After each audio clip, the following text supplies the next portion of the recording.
Hello everyone, welcome to Cookroid and my name is Saurabh Kukreja. Today we are going to do a problem on an array to see if that specific array has any subarrays with sum 0. Now to begin with, I've already made a little setup over here, and to begin with I will define what a subarray means and then later on how we will solve it. So subarray is basically a continuous streak of elements in a bigger array.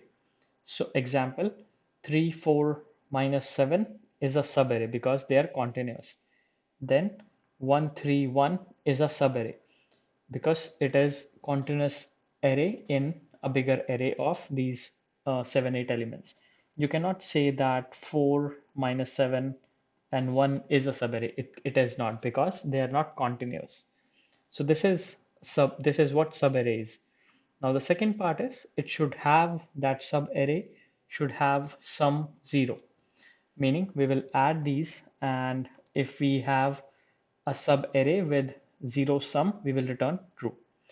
So in this problem, we are just checking if the array contains a subarray or not. Okay, I can simply loop this array and see if uh, I have any subarrays, if anything adds up and returns me 0.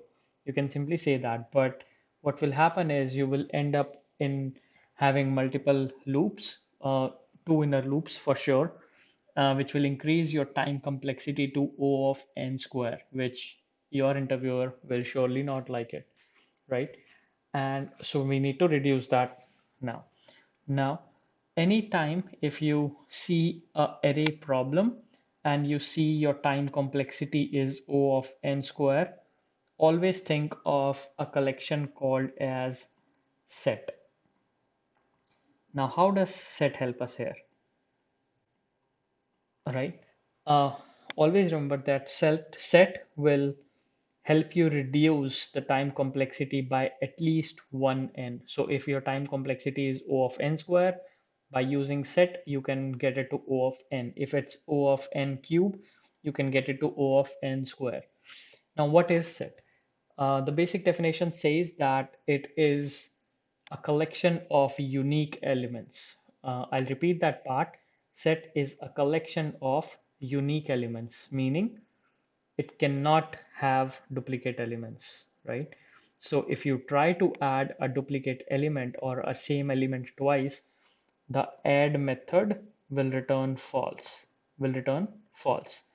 So many a times this will come handy to you that you will try to add something which is already present in your set, you will return false, right? Now, let's see how we can use set in here. Another second property is that set, the order is not maintained. Let's say you add 1, 2, 3, and 4. You when you try to retrieve it, it will not be the same order. You can get 4 first, you can get 2, 3, 1 in whatever order you can get it. So always you can use set in two conditions: when you have to add unique elements, and second, when you don't care about the order of retrieval, right? Now let's see how we can use set here. So what we can try is we can add up here 3 plus 4 is 7, and then when we add our next element minus 7, it will return out 0, right? So let's say if I take a set, I'll I just mentioned that the order is not uh, preserved in this, but just for simplicity, I'll say that because my sub array can start from 0th index right from here, as it is starting in this example, I'll say initial phases, I'll for initial setup, I'll add 0 to my set, right? Now, what will happen?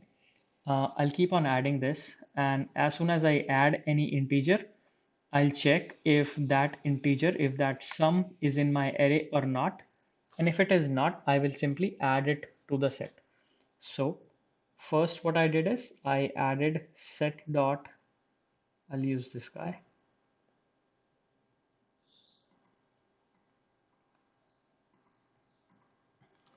I'll say set dot add 0, right? And then what I'll do is I'll loop around int a to my array, and I'll say sum. I also have sum over here, sum equal to 0 because I'm starting right now, and so my sum will be 0. I'll loop around all the elements. Okay, so what will be my first iteration? 3 plus 4. Now what is my sum? My sum is 7 in my first iteration. Now I will check whether this 7 is available in this set. It is not. What I'll do is I will add it to my set, right? So I'll just add it here. If my set dot contains what? Sum,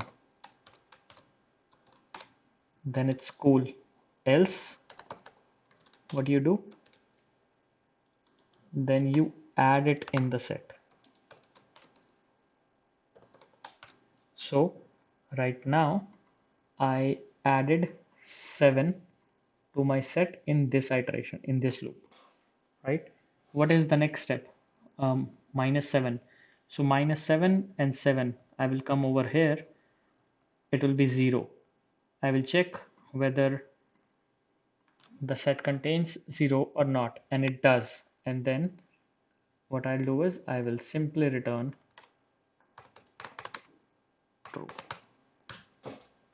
That's okay. So what is my time complexity? My time complexity would be O of n, because I know for sure that I will not have to iterate it like multiple times, meaning my time complexity is O of n. And what is my space complexity?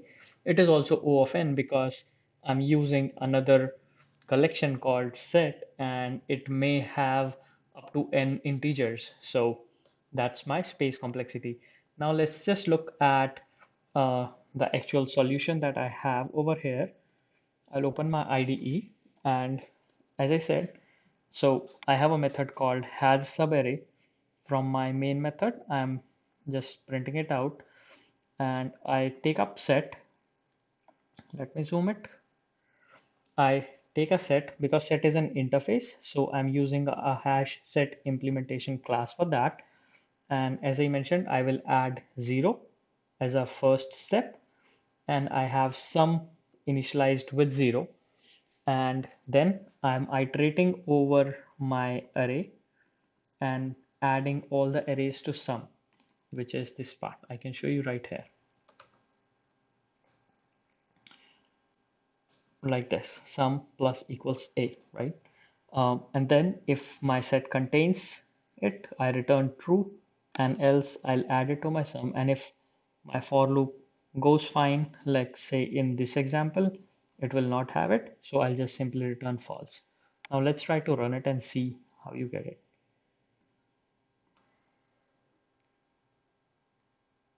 So subarray found true. Now let me say array 1, try to run again, and this case should be false. Exactly. So that's what it is about the solution in which solution from the for the problem if your array has a subarray with 0 sum. Please go ahead and try this in your own IDEs, and also if you can try to extend it by saying that what if its sum is something else, right? Let's say in this array, I want to find out if there is a subarray with sum 4. Example, 3 plus 1 will give you a sum 4. So please let me know in comments if you can solve it, and I will share the solution in my next video. Thank you so much, guys. Stay tuned, keep learning, keep coding. Thank you so much.